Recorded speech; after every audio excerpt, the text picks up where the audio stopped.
Let's be clear from the start. Kindness alone isn't enough to survive in this world. If you think being a good person is all it takes to succeed, you're living in a fantasy, and deep down you know it. How often have you felt walked over? How many times have you done the right thing only to be ignored, or worse, exploited? You've been taught that goodness, honesty, and nobility are rewarded, but reality tells a different story. The world doesn't reward the good. It rewards those who know how to play the game. This is where Machiavelli comes in. He understood what most ignore. Human nature is selfish, fickle, and cruel when necessary. In The Prince, he made it clear. Virtue without cunning is a weakness, and goodness without strategy is a trap. How many times have you fallen into that trap? Think about those you admire, those who've achieved greatness. Do you think they got there on good intentions alone? No. They got there because they knew when to move in the shadows, because they understood morality isn't an obstacle but a tool. Knowing when to show it and when to hide it is what separates players from pawns. The problem isn't that you're good, it's that you don't know how to protect yourself. You assume others play by the same rules, but they don't. The world is full of predators disguised as friends, opportunists who spot naivety from miles away, and without realizing it, you've been the perfect target. Machiavelli offers an alternative: intelligent kindness. This isn't about becoming a villain or betraying your principles. It's about understanding that kindness must be paired with a deep grasp of reality. It's about learning to read people, foresee intentions, and know when to trust or guard yourself. Machiavelli said it's better to be feared than loved if you can't be both. And you've chosen to be loved, accepted, seen as harmless. But what has it gained you? Not respect, not power. What you've gained is the knowledge that others can use you without consequence, because kindness without strength inspires pity, not admiration. Don't misunderstand. I'm not telling you to stop being good. I'm telling you to learn how to be good without being naive. Understand that the world rewards the shrewd, not the just. True virtue isn't submission. It's balancing ethics with pragmatism. Machiavelli taught that image is everything. It's not just who you are, but how others perceive you.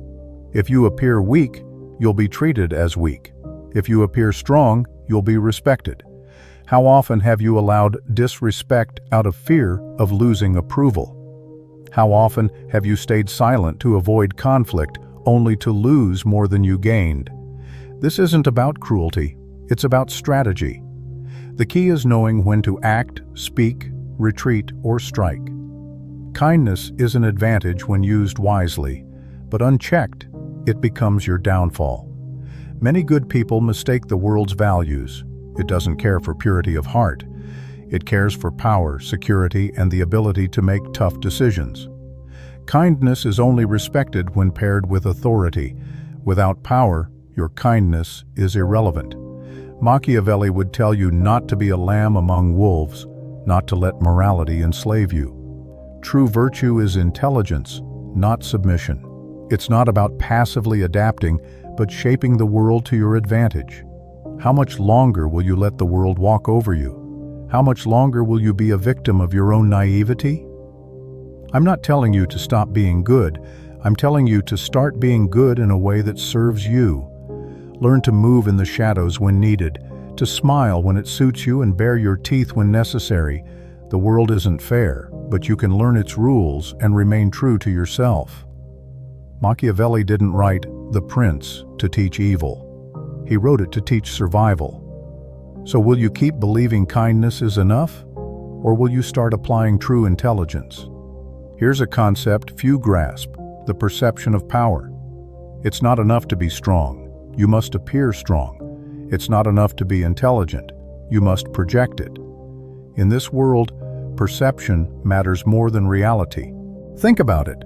How often have you seen incompetence rise while talent stagnates? How often have manipulators climbed while the noble remain stuck? This isn't accidental. People don't follow the good or just.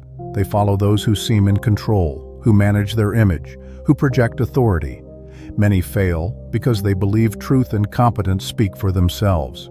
But the world doesn't work that way. It rewards those who sell their story best. Machiavelli understood this. It's not just who you are, but what others believe you to be. Perception is everything. An insecure leader inspires no confidence, no matter their preparation.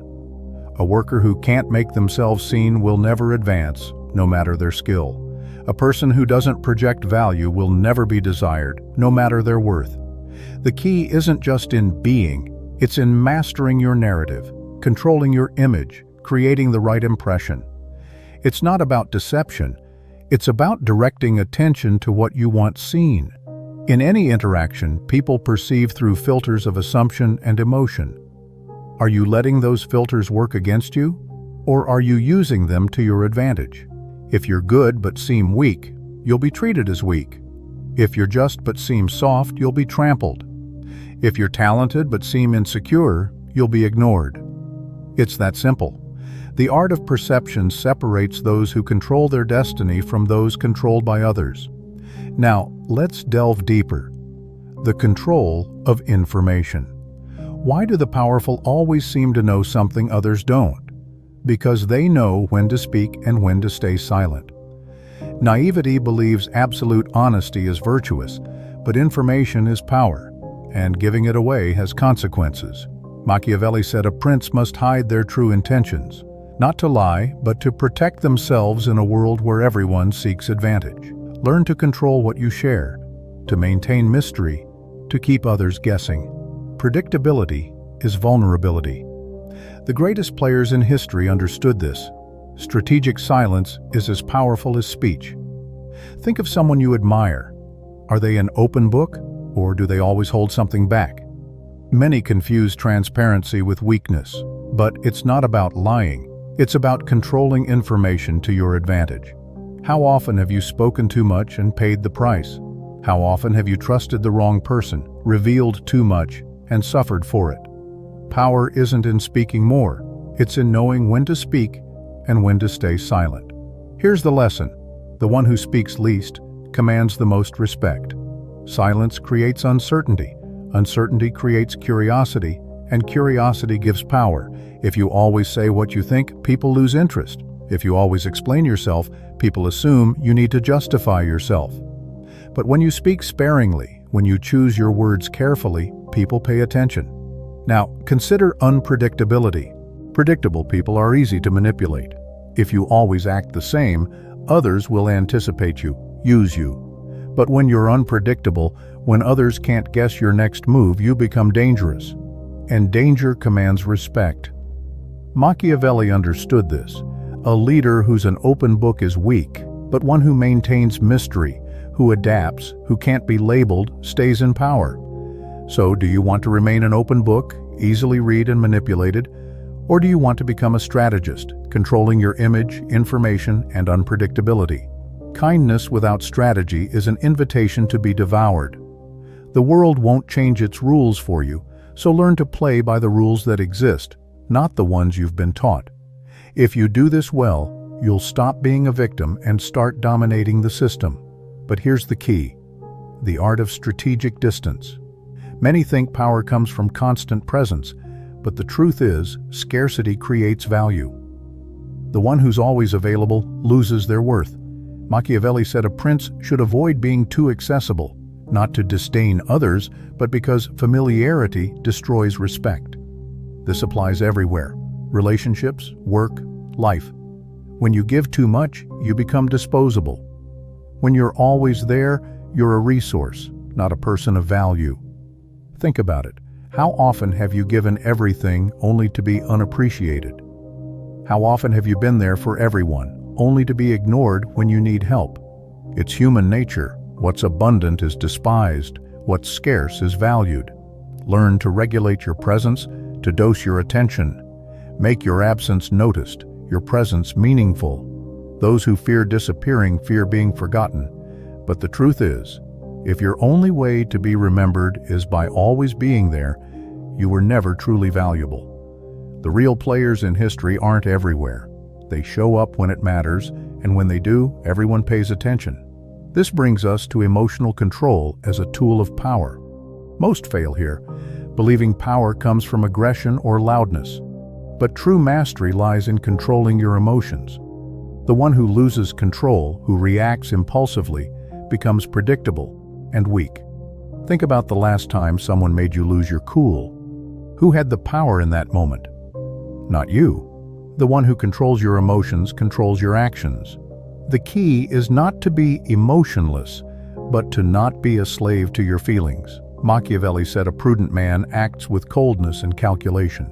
It's not about not feeling, it's about not letting feelings control you. When you master this, you become impenetrable. Others may try to provoke you, but if they can't shake your calm, they lose control over you. The true players aren't the strongest. They're the ones who stay calm while others lose their heads.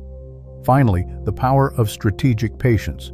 Most want immediate results, success, respect, power, now. But true power belongs to those who wait for the right moment.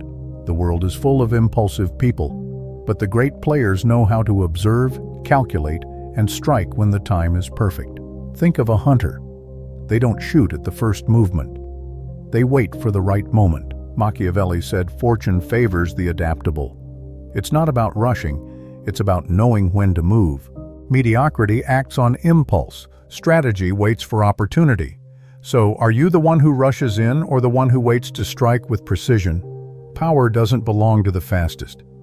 It belongs to the smartest. Those who master perception, information, distance, emotional control, and patience. If you apply this, you'll stop being a victim and start being a player. The world remains ruthless, but now you'll know how to play by its rules. But here's what truly separates survivors from dominators: the ability to become an anomaly in the system. You now understand that kindness alone isn't enough, that perception is everything, that emotional control is power, that patience beats impulsiveness, and that scarcity increases value. But what good is this if you keep acting like everyone else? To get different results, you must rewrite the script. Most think within imposed limits, follow patterns, react as expected. But those who leave a mark dare to be unpredictable, to play by new rules, to do the unexpected. The world devours the conformists. If you do what everyone else does, you'll get the same results. Mediocrity.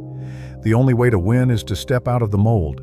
Be the one who acts differently, who's never fully understood, who always has a hidden card. Be the one who, when they speak, people listen. When you learn this, something changes. You realize you were never weak, you just didn't know the right strategy. People haven't ignored you because you're worthless, but because you never projected your value. Now you know, and knowing is dangerous. When you start controlling your presence, image, and information, the world will react differently.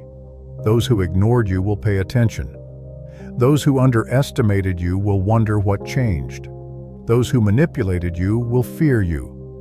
You'll no longer be the same. You'll understand the game. The choice is yours.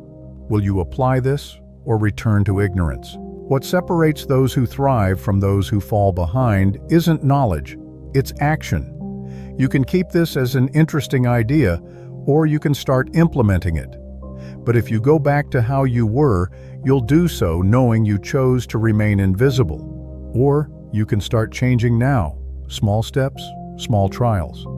Be mysterious in interactions, control your words, respond calmly, retreat when needed, observe silently. Over time, these small actions will transform you into someone who can't be ignored. The world doesn't remember those who just existed, it remembers those who played the game. So, are you ready to play? If you've made it this far, you understand the message.